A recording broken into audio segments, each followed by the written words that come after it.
आनंद Rathi wealth एक बार फिर से कंपनी ने दमदार प्रदर्शन किया है। कल देर शाम बाजार बंद होने के बाद आए हैं नतीजे में आपके सामने जल्दी से रख दूं। आय में रही है 30% की दमदार ग्रोथ। रेवेन्यू 237 करोड़ पर पहुंचता हुआ। कामकाजी मुनाफा 35% बढ़कर 107 करोड़ पर। मार्जिन में और इंप्रूवमेंट होकर 43.5% से 45% तक मार्जिन इंप्रूव हुए हैं और मुनाफे में रही है 33% की ग्रोथ। और इसके साथ ही कंपनी ने दिया है एक शेयर पर एक शेयर बोनस भी और यूके में एक सब्सिडरी के गठन को भी दी है मंजूरी। राठी साहब, बहुत बहुत स्वागत है आपका। धन्यवाद सर हमें समय देने के लिए। सुप्रभात। और सबसे पहले आपको और आनंद राठी वेल्थ की पूरी टीम को, आपके सभी निवेशकों को सर मकर संक्रांति की बहुत बहुत शुभकामनाएं। धन्यवाद अनिल।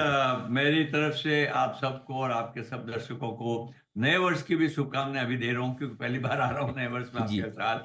और मकर संक्रांति की खूब खूब खूब शुभकामनाएं। जी और जैसे आपने बताया कि आ, सब शेयर होल्डर्स की मैं समझता हूँ शुभेच्छा से उनका भी आशीर्वाद उनको हमेशा है। तो उसी को चलते हुए हम्म हमने ये सोचा भी कि इस बार 3 साल हो गए हमको लिस्टिंग किए। हम्म तो अब रिवार्ड जो है, जी जो इसकी अपनी पॉलिसी रही है कि भाई शेयर होल्डर्स को कंटिन्यूसली रिवार्ड करते जाएं। जी और इसी को ध्यान में रखते हुए हमने एक शेयर पे एक 1:1 बोनस का बोर्ड ने कल तय किया है। हम्म और मुझे उम्मीद है कि इससे सब शेयर होल्डर्स प्रसन्न होंगे। हम्म जैसे आपको अनिल पता है, मेरे तो एक कल्चर है फैमिली कल्चर। जी और फैमिली कल्चर में खाली मेरे ऐसे एम्प्लॉयज को भी फैमिली नहीं, हमारे तो शेयर होल्डर्स भी फैमिली है। क्या और बात उसी है। को ध्यान में रखते हुए हम तो उसी कल्चर के हिसाब से हम्म कोशिश करते हैं भाई कि सब लोगों की खुशी कैसे आए, हम्म उसका हम ध्यान में रखते हुए और बिजनेस तो आपने देखा अच्छा चल ही रहा है। हम्म कंसिस्टेंटली इतने क्वार्टर्स में जब से हमने किया है 30 से 35% की मुनाफे की ग्रोथ आ रही है quarter on quarter. So I am sure कि सारे हमारे जो शेयर होल्डर हैं वो इसको पसंद करेंगे, आपके दर्शक भी इसको पसंद करेंगे। तो आपको शुरुआत ये अच्छी बात करने के लिए बहुत धन्यवाद है। तो सर और बहुत कंपनियां ऐसी होती जो अपने क्लाइंट, अपने एम्प्लॉयज और अपने शेयर होल्डर्स तीनों के लिए वेल्थ बनाए, तो आपके जैसा नाम में है आनंद राठी वेल्थ, सबके लिए वेल्थ बनती दिख रही है। नतीजे बड़े दमदार रहे हैं सर। आय से लेकर कामकाजी मुनाफा और साथ ही मुनाफा भी।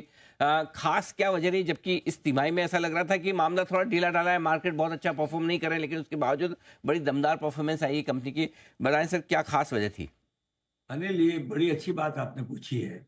हमने एक मॉडल बिजनेस का ऐसा तैयार किया है कि मार्केट के घटने बढ़ने से ज्यादा संबंधित नहीं हो। थोड़ा बहुत असर तो देखो जरूर आता है, परंतु आप देखिए बावजूद इसके कि मार्केट जब खराब रहते हैं तब भी हमारे यहाँ इनफ्लो जो है, बल्कि कई बार इनफ्लो क्लाइंट्स के हम तो उनको रिक्वेस्ट करते हैं कि भाई कि जब मार्केट थोड़ा नीचे है, लॉन्ग टर्म आप इन्वेस्टर है, अभी इन्वेस्ट करो। और वही देखा कि इस साल में आपने देखा हमने एक साल में 9,000 करोड़ से 9 महीने में 1,000 करोड़ हर महीने से ज्यादा हम लोग इकट्ठा कर रहे हैं। और हमारा मतलब कलेक्शन जो है, new inflows are higher than normally the entire market percentage. So that is why I think our customers have trust in us and we also try to make policies के भाई कस्टमर्स का long term कैसे कैसे हित सोचा जाए। इसी को ध्यान में होते हुए अनिल, हमारे यहाँ मार्केट खराब हो या अच्छा हो, इनफ्लो लगा रहेगा बराबर, ऐसा हुआ है और ऐसा मानना ऐसा चलता रहेगा। बिल्कुल ठीक बात है सर। आपके एयूएम ऑलरेडी 76,000 करोड़ को पार कर चुके हैं, जो आपके टारगेट थे। और हमेशा वो होता ही है कि आप अंडर प्रोमिसिंग ओवर डिलीवरिंग वाले मामले में रहते हैं। तो इस साल के लिए आपने जो रेवेन्यू के टारगेट रखे हैं, 980 करोड़, मुनाफे का टारगेट 295 करोड़, उसका 75% से ज़्यादा अचीव कर चुके हैं। आखिरी तिमाही बची है सर। क्या उम्मीद रखें कि ये आसानी से हासिल होंगे या इससे ज़्यादा भी कर पाएंगे। देखिए, उम्मीद इसको तो हासिल करने की पूरी है। और कोशिश हमारी ये लगी रहती है कि जो हम बताएं उससे थोड़ा कुछ ज्यादा लाके कोशिश करें। तो पूरी टीम इस बात पे लगी हुई है कि जो भी हमने टारगेट दिया है 76% के ऊपर ऑलरेडी कवर हो गए हैं। उम्मीद है जरूर, बारिंग एनी अनफोर्सिन सर्कमस्टेंसेस, जरूर जो हमने टारगेट दिए हैं उसको पार करेंगे। ऐसी पूरी पूरी उम्मीद हम लोगों को है। एयूएम पर आपसे राय लेना चाहता हूं सर। वित्त वर्ष 2025, मार्च 2025 का क्या टारगेट है सर? किस एयूएम पर आप समापन करेंगे इस वित्त वर्ष का? देखिए, हमने क्योंकि मार्केट का उतार चढ़ाव रहता है, तो 80,000 करोड़ तो मिनिमम होना ही चाहिए। क्योंकि उतना तो हमारा इनफ्लो 1000-1500 करोड़ रुपये महीने का इनफ्लो रहता है, और मार्केट के ऊपर डिपेंड करता है कि ये जो है, पर 80 से 85 हज़ार करोड़ के बीच में हमारा एयूएम जरूर रहना चाहिए। आपने इस बोर्ड मीटिंग में ये भी ऐलान किया कि ब्रिटेन में आप यूके में एक सब्सिडरी बना रहे हैं। सर वहां पर बिजनेस को लेकर क्या प्लान्स हैं आपके? अनिल, ऐसा है, देखिए हमारा एक ही ऑफिस अभी जो है ओवरसीज दुबई में है, जी। और वहाँ हमारा जो तजुर्बा एक्सपीरियंस बहुत अच्छा रहा है, क्योंकि अब इंडियंस सब जगह इतने हैं, और यूके में particularly again as you know कि lot of Indians are there. हमने छोटा सर्वे करके भी वहाँ देखा, लोग अब धीरे धीरे उनका रुझान इंडिया में इन्वेस्टमेंट के लिए बढ़ता जा रहा है, और इसी को ध्यान में रखते हुए हमने ये डिसाइड किया भी उस मार्केट में बहुत पोटेंशियल है। अब धीरे धीरे हम कोशिश करें भाई थोड़ा थोड़ा ग्लोबल रीच भी हम बढ़ाएं।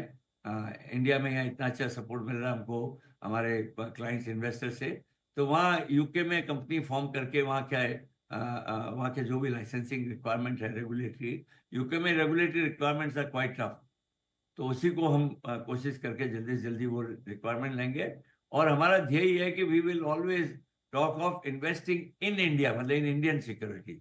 हम लोगों की एक्सपर्टाइज जो है इंडिया की मार्केट की हम समझते हैं, और वहाँ इसलिए लंदन हमारा दूसरा मुकाम होगा ओवरसीज में, जहाँ हम अपना फुल फ्लेजेड ऑफिस करेंगे।